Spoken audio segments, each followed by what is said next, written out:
بسم اللہ الرحمن الرحیم۔ السلام علیکم ورحمۃ اللہ وبرکاتہ۔ بسم اللہ الرحمن الرحیم۔ عزیز طلباء کرام، ایم اے اسلامیات کے مضمون فقہ و اصول الفقہ کا آج ہمارا سبق نمبر 8 ہے، جس کا عنوان ہے مختلف فقہی مذاہب کا تفصیلی تعارف۔ سبق نمبر 8 شروع کرنے سے پہلے ہم پچھلے سبق یعنی سبق نمبر 7 کا خلاصہ دیکھتے ہیں کہ پچھلے سبق میں ہم نے امام احمد بن حنبل کا مکمل اور تفصیلی تعارف پڑھا تھا، اور آج کے اس سبق کے اندر ہم امام جعفر صادق رحمہ اللہ کا مکمل تعارف کریں گے اور فقہ جعفری کے بارے میں پڑھیں گے۔ تو امام جعفر صادق رحمہ اللہ فقہ جعفری کے بانی اور موجد ہیں۔ تو سب سے پہلے ہم ان کا نام و نسب دیکھتے ہیں۔ امام جعفر صادق رحمہ اللہ کا نام جعفر تھا، کنیت ابو عبداللہ تھی، والد کا نام محمد باقر تھا اور لقب ان کا صادق تھا۔ ان کا لقب صادق ہونے کی مختلف وجوہات بیان کی گئی ہیں، اور جن میں سے ایک یہ بھی ہے کہ چونکہ والدہ کی طرف سے ان کا سلسلہ نسب حضرت ابوبکر صدیق رضی اللہ تعالی عنہ کی طرف جاتا ہے، ان سے جا کے ملتا ہے، تو اس وجہ سے وہ صدیق تھے، تو اسی نسبت سے ان کا لقب صادق پڑ گیا۔ ان کی ولادت جو ہے 8 ربیع الاول 80 ہجری کے اندر ہوئی، نبی کریم صلی اللہ علیہ وسلم کے شہر مدینہ المنورہ میں۔ ان کا سلسلہ نسب جو ہے وہ والدہ کی جانب سے، ان کی والدہ کا نام ام فروہ تھا، ان کے نانا کا نام قاسم تھا، پھر محمد، عبد الرحمن اور پھر حضرت ابوبکر صدیق رضی اللہ تعالیٰ عنہ، یعنی والدہ کی جانب سے ان کا سلسلہ نسب حضرت ابوبکر صدیق رضی اللہ تعالیٰ عنہ سے جا ملتا ہے، اور والد کی جانب سے حضرت علی رضی اللہ تعالیٰ عنہ سے ان کا سلسلہ نسب مل جاتا ہے، اور حضرت علی رضی اللہ تعالیٰ عنہ سے ملتے ہوئے پیچھے نبی کریم صلی اللہ علیہ وسلم کے ساتھ ان کا سلسلہ نسب جا ملتا ہے۔ تو اس طریقے سے والدہ کی جانب سے بھی ان کا سلسلہ نسب اعلیٰ ہے، اور والد کی جانب سے بھی ان کا سلسلہ نسب اعلیٰ ہے۔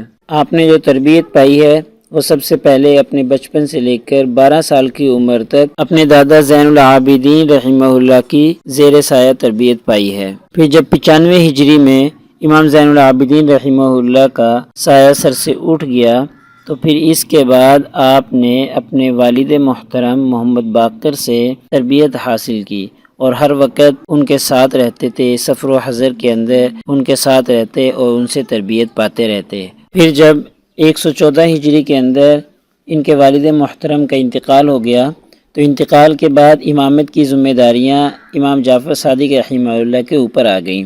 اس امامت کے بارے میں ہم انشاءاللہ آگے چل کے اسی سبق میں بات کریں گے کہ امامت کیا چیز ہے۔ اور جب امامت کی ذمہ داریاں آپ رحمہ اللہ کے اوپر آ گئیں، تو یہ وہ زمانہ تھا جب سیاست بنو امیہ کی بنیادیں ہل چکی تھیں، اور سیاست بنو امیہ ختم ہونے والی تھی اور بنو عباس آنے والی تھی۔ اس دور کے اندر بنو امیہ کے حکمرانوں نے حضرت فاطمہ رضی اللہ تعالی عنہا کی اولاد پر، اہل بیت پر مختلف قسم کے مظالم ڈھائے، اور حکمران بنی فاطمہ پر مختلف قسم کے مظالم ڈھا رہے تھے۔ تو ایسے حالات میں حضرت امام جعفر صادق رحمہ اللہ نے بنی فاطمہ کو ان مشکل حالات سے بڑی سمجھداری کے ساتھ نکالا اور بنو امیہ کے مظالم سے بچانے کی کوشش کی۔ اسی طریقے سے جب بنو امیہ کی حکومت ختم ہو گئی تو بنو عباس کی حکومت آئی، اور بنو عباس نے اہل بیت رسول صلی اللہ علیہ وسلم کا نعرہ لگا کر حکومت حاصل کی تھی، اور ان کا نعرہ یہ تھا کہ ہم اہل بیت رسول صلی اللہ علیہ وسلم کی حفاظت کے لیے کھڑے ہوئے ہیں۔ یہ نعرہ لگا کر انہوں نے بنو امیہ سے حکومت حاصل کی تھی بنو عباس نے۔ پھر جب بنو عباس کی حکومت آ گئی تو بنو عباس کو سب سے زیادہ خوف اور ڈر جو تھا وہ آل محمد صلی اللہ علیہ وسلم، اہل بیت رسول صلی اللہ علیہ وسلم سے ہی تھا۔ تو اس لیے انہوں نے ان کو دبانے کے لیے بہت زیادہ ظلم آل بیت پر شروع کر دیا۔ تو اس طریقے سے بنو امیہ کے مظالم سے نجات ملی، تو بنو عباس نے بھی اپنی حکومت کو بچانے کے لیے آل محمد صلی اللہ علیہ وسلم پر ظلم و ستم ڈھانا شروع کر دیے۔ لیکن ان سب حالات کے اندر امام جعفر صادق رحمہ اللہ خاموشی کے ساتھ علوم اہل بیت کی اشاعت میں مصروف رہے۔ اب ہم آپ کے اوصاف و اخلاق کے بارے میں بات کرتے ہیں۔ آپ کے اوصاف، آپ کی اخلاقیات وہی ہیں جو کہ ایک اہل بیت رسول صلی اللہ علیہ وسلم سے ہونے کی ہو سکتی ہیں۔ تو آپ رحمہ اللہ مہمان نواز تھے، آپ غریبوں کی مدد فرمایا کرتے تھے، عفو درگزر سے کام لیتے تھے، یعنی آپ کے سامنے اگر کوئی غلطی کرتا، کوئی غلام غلطی کرتا تو اسے معاف فرما دیتے۔ اپنا کام آپ خود کیا کرتے تھے، جیسا کہ نبی کریم صلی اللہ علیہ وسلم اپنے کام خود کیا کرتے تھے۔ آپ رحمہ اللہ بیلچہ لے کر کھیتوں میں کام خود فرمایا کرتے تھے، اور آپ رحمہ اللہ مزدوروں سے بہت زیادہ محبت فرمایا کرتے تھے۔ اس کے علاوہ آپ کی شخصی خصوصیات بھی بہت زیادہ ہیں، جن میں ایک سب سے بڑی خصوصیت کبار فقہا کا آپ کا شاگرد ہونا ہے، کہ جتنے بھی بڑے بڑے فقہا ہیں وہ آپ کے شاگرد ہیں۔ جیسے امام ابو حنیفہ رحمہ اللہ سب سے بڑے فقیہ اور مجتہد ہیں، وہ آپ رحمہ اللہ کے شاگرد ہیں۔ ان سے کسی نے سوال کیا کہ آپ نے سب سے بڑا فقیہ اور مجتہد کس کو پایا؟ تو امام ابو حنیفہ رحمہ اللہ نے جواب دیا کہ میں نے فقہ میں امام جعفر صادق سے بڑھ کر کسی کو عالم نہیں پایا۔ ایسے ہی امام مالک رحمہ اللہ بھی آپ کے شاگرد رہے ہیں۔ امام مالک اور امام ابو حنیفہ رحمہ اللہ کے علاوہ آپ کے جو شاگرد تھے، ابو عاصم تھے، ابن جریج اور شعبہ، سفیان ثوری وغیرہ، یہ سب بڑے بڑے فقہا اور محدثین آپ کے شاگرد رہے ہیں۔ آپ کی دوسری خصوصیت احادیث کا علم ہونا ہے۔ اپنے جد امجد نبی کریم صلی اللہ علیہ وسلم کی باتوں کو، ان کی احادیث کو یاد رکھا۔ علامہ ابن سعد نے امام جعفر صادق رحمہ اللہ کو کانا کثیر الحدیث لکھا ہے۔ آپ رحمہ اللہ کے اندر حدیث کا احترام بہت زیادہ تھا۔ آپ رحمہ اللہ جب بھی کوئی حدیث بیان فرماتے تو وضو کی حالت میں حدیث بیان فرمایا کرتے تھے، بغیر وضو کے کوئی بھی حدیث بیان نہیں فرمایا کرتے تھے۔ اسی طریقے سے آپ رحمہ اللہ کی خصوصیت یہ بھی تھی کہ آپ رحمہ اللہ کا کوئی وقت، کوئی دن ایسا نہیں گزرتا تھا جس میں کوئی عبادت یا اللہ تعالیٰ کا ذکر و اذکار نہ کیا جائے۔ امام مالک رحمہ اللہ چونکہ آپ کے شاگرد رہے ہیں، وہ بیان فرماتے ہیں کہ میں ایک زمانہ تک آپ کی خدمت میں آتا جاتا رہتا تھا، تو میں نے ہمیشہ آپ کو نماز پڑھتے ہوئے پایا، یا روزہ رکھے ہوئے پایا، یا قرآن مجید کی تلاوت کرتے ہوئے پایا۔ یعنی آپ کا کوئی وقت ایسا نہیں ہوتا تھا جس میں آپ اللہ تعالیٰ کی عبادت میں مشغول نہ رہتے تھے، یا کوئی وقت آپ کا عبادت سے خالی نہیں جایا کرتا تھا۔ اب ہم بات کر لیتے ہیں فقہ جعفری کے بارے میں۔ چونکہ فقہ جعفری کو ماننے والے جو لوگ ہیں ان کو شیعہ کہا جاتا ہے۔ شیعہ مذہب کے لوگ فقہ جعفری کے اوپر عمل کرتے ہیں، اس لیے لازمی ہے کہ ہم شیعہ مذہب کے بارے میں ہلکا سا تعارف پڑھ لیں۔ تو یہ جو لفظ شیعہ ہے، یہ حضرت علی رضی اللہ تعالی عنہ کے آزاد کردہ جو غلام تھے ان کو کہا جاتا تھا۔ تو اسی طریقے سے اس میں وسعت ہوتی گئی، اور حضرت علی رضی اللہ تعالی عنہ کے غلاموں سے ہٹ کر یہ آپ رضی اللہ تعالی عنہ کے ماننے والے، آپ رضی اللہ تعالی عنہ سے محبت کرنے والے لوگوں کو کہا جانے لگا۔ تو اس طریقے سے پوری ایک جماعت کا نام شیعہ بن گیا، جو حضرت علی رضی اللہ تعالی عنہ سے اور آل بیت سے محبت فرمایا کرتے تھے۔ تو اس طریقے سے شیعہ حضرات خود کو حضرت علی رضی اللہ تعالی عنہ کے ساتھ خاص کرتے ہیں، اور شیعہ حضرات کا یہ موقف ہے کہ جلی اور خفی دونوں طریقے سے حضرت علی رضی اللہ تعالی عنہ امامت کے حقدار ہیں۔ تو جو لوگ نبی کریم صلی اللہ علیہ وسلم کے بعد حضرت علی رضی اللہ تعالی عنہ کی امامت کے قائل ہیں، ان حضرات کو امامیہ کہا جاتا ہے۔ یعنی ان کو امامیہ اس لیے کہا جاتا ہے کہ ان کے ہاں سب سے بڑا مسئلہ اور سب سے زیادہ اہمیت ان کے ہاں مسئلہ امامت کی ہے، کہ نبی کریم صلی اللہ علیہ وسلم کی وفات کے بعد حضرت علی رضی اللہ تعالی عنہ جو ہیں وہ امام اور خلیفہ ہیں۔ تو اب یہ جو شیعہ امامیہ فرقہ ہے، اس میں سب سے زیادہ مشہور فرقہ جو ہے وہ اثنا عشری ہے، جو 12 اماموں کی امامت کے قائل ہیں۔ تو ان 12 اماموں میں سے سب سے پہلے امام، سب سے بڑے پہلے خلیفہ حضرت علی رضی اللہ تعالیٰ عنہ ہیں، اور پھر ان کی اولاد میں آگے مزید 11 افراد ہیں جن کو وہ امامت کے منصب پر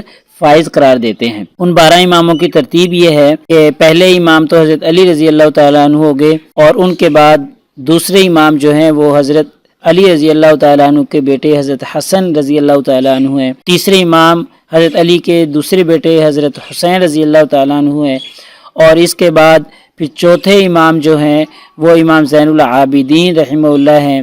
پانچویں امام امام محمد باقر ہیں، جو کہ امام جعفر صادق رحمہ اللہ کے والد ہیں، اور چھٹے امام امام جعفر صادق رحمہ اللہ ہے، جن کے بارے میں آج کا ہمارا یہ سبق بھی ہے، یہ چھٹے امام کہلاتے ہیں۔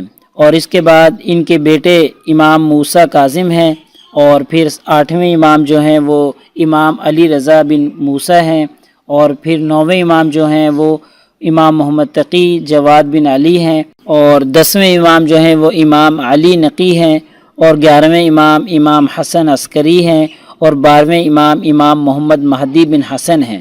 یہ آخری امام کے بارے میں شیعہ حضرات کا عقیدہ ہے کہ وہ سامرا کے غار میں لوگوں کی نظروں سے پوشیدہ ہو گئے تھے اور اب آپ آخری زمانہ میں ظہور فرمائیں گے تاکہ دنیا کو عدل و انصاف سے معمور کر سکیں۔ تو ان اماموں کے بارے میں شیعہ حضرات کا عقیدہ یہ ہے کہ وہ کہتے ہیں کہ جتنے بھی ائمہ ہیں، یہ 12 امام جو ہیں، یہ معصوم عن الخطا ہوتے ہیں، یعنی امامت کو وہ نبوت کے برابر قرار دیتے ہیں کہ جیسے نبی معصوم عن الخطا ہوتا ہے، ایسے ہی امام بھی جو ہے وہ معصوم عن الخطا ہوتا ہے، یعنی اپنے بچپن سے لے کر وفات تک ہر قسم کے ظاہری اور باطنی گناہوں سے وہ محفوظ ہوتے ہیں۔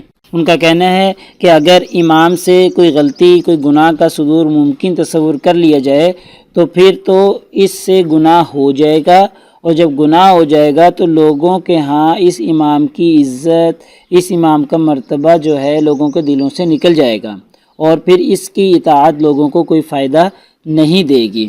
لہٰذا امامت کا جو مقصد ہے وہ مقصد ہی فوت ہو جائے گا، یعنی امام کی اتباع کرنا، امام کی تعظیم اور اطاعت کرنا، اور جب اس سے گناہ کا صدور ممکن تصور کر لیا جائے تو پھر یہ مقصد ہی فوت ہو جائے گا۔ تو لہٰذا وہ ائمہ کو معصوم عن الخطا تصور کرتے ہیں، تو لہٰذا امام جعفر صادق رحمہ اللہ کو بھی وہ معصوم عن الخطا تصور کرتے ہیں۔ شیعہ حضرات کا اماموں کے بارے میں یہ ماننا بھی ہے کہ یہ جو فقیہ ہوتا ہے وہ اپنی رائے سے کوئی بھی حکم صادر نہیں فرماتا، وہ صرف قرآن اور حدیث کے احکامات کی وضاحت کرتا ہے اور آگے ان کو بیان کرتا ہے۔ اصول اجتہاد کے بارے میں دیکھتے ہیں کہ فقہ جعفری کے اصول اجتہاد کیا ہیں۔ تو ان کے اصول اجتہاد قرآن ہے، حدیث ہے، جیسا کہ اہل سنت والجماعت کے ہاں جو بنیادی اصول اجتہاد ہیں وہ قرآن اور حدیث ہے، لیکن وہ سنت کی جو اقسام ہیں، سنت قولی، سنت فعلی، سنت تقریری، اس میں ائمہ کو بھی شامل کرتے ہیں، یعنی سنت قولی کے اندر وہ ائمہ کے اقوال کو بھی شامل کرتے ہیں نبی کریم صلی اللہ علیہ وسلم کے اقوال کے ساتھ۔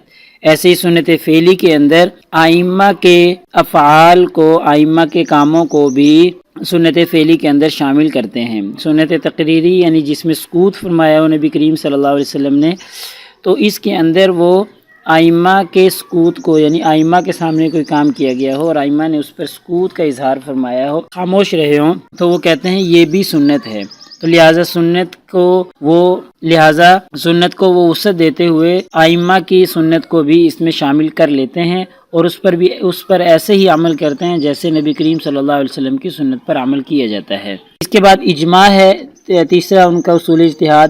تو اجماع میں جیسے اہل سنت والجماعت کا کہنا ہے کہ وقت کے مجتہدین اور فقہاء اور علماء کا کسی ایک مسئلے پر مجتمع ہو جانا، جمع ہو جانا، یہ اجماع کہلاتا ہے۔ لیکن ان کے ہاں اجماع کا مفہوم صرف یہی نہیں کہ علماء کا متفق ہو جانا کسی بات پر، بلکہ اجماع ان کے ہاں اس لیے معتبر اور حجت ہوتا ہے کہ اس میں امام معصوم کا قول داخل ہوتا ہے۔ ہر جماعت چاہے اس کی تعداد زیادہ ہو یا کم ہو، جب وہ کسی قول پر، کسی بات پر متفق ہو جاتے ہیں تو ان کا کہنا ہے کہ امام معصوم کا قول ان کے قول کے اندر داخل ہوتا ہے۔ یعنی ان کا کہنے کا مقصد یہ ہے کہ اجماع بذات خود اجماع ہونے کی حیثیت سے حجت نہیں، بلکہ وہ حجت اس لیے ہے کہ اس کے اندر امام کا قول شامل ہو جاتا ہے، اس قول کی وجہ سے اجماع جو ہے یہ حجت بن جاتا ہے۔ اور چوتھا اصول ان کا عقل ہے، لیکن عقل کا مفہوم وہ نہیں جیسا کہ اہل سنت والجماعت کے ہاں قیاس کا مفہوم ہے۔ تو یہی وجہ ہے کہ جب اصول کے اندر اختلاف ہے تو پھر مسائل کے اندر تو لازمی بات ہے کہ اختلاف واقع ہو۔ تو اہل سنت والجماعت کے ساتھ فقہ جعفری کے بہت زیادہ اختلافات ہیں مسائل کے اندر، فروع کے اندر۔ اس کی وجہ یہی ہے کہ اصول کے اندر چونکہ اختلاف واقع ہو گیا۔ اب ہم فقہ جعفری کی جو اہم تصانیف ہیں، اہم کتب ہیں، ان پر روشنی ڈالنے کی کوشش کرتے ہیں۔ فقہ جعفری کی اہم تصانیف الکافی ہے، من لا يحضره الفقیہ ہے، تہذیب الاحکام ہے اور الاستبصار ہے۔ فقہ جعفری کے اندر ان کتابوں کا وہی درجہ ہے جیسا کہ اہل سنت والجماعت کے ہاں سیاہ ستہ کا درجہ ہے۔ اب ہم آپ کی شہادت کے بارے میں بات کرتے ہیں۔ چونکہ آپ کے علمی کمالات کی شہرت سلطنت وقت کے لیے ایک مستقل خطرہ تھی، تو لہٰذا حکومت نے حاکم مدینہ کے ذریعے سے آپ کی خدمت میں زہر آلود انگور پیش کیے تو آپ نے وہ زہر آلود انگور کھائے اور کھاتے ہی زہر کا اثر جو ہے وہ جسم کے اندر سرایت کر گیا، لہٰذا 15 شوال 148 ہجری میں مدینہ منورہ کے اندر آپ کی شہادت واقع ہوئی۔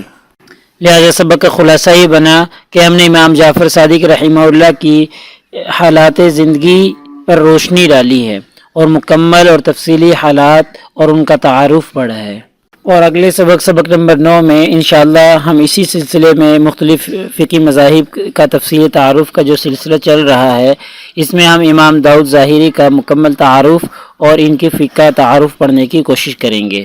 جزاکم اللہ خیر۔ السلام علیکم ورحمۃ اللہ وبرکاتہ۔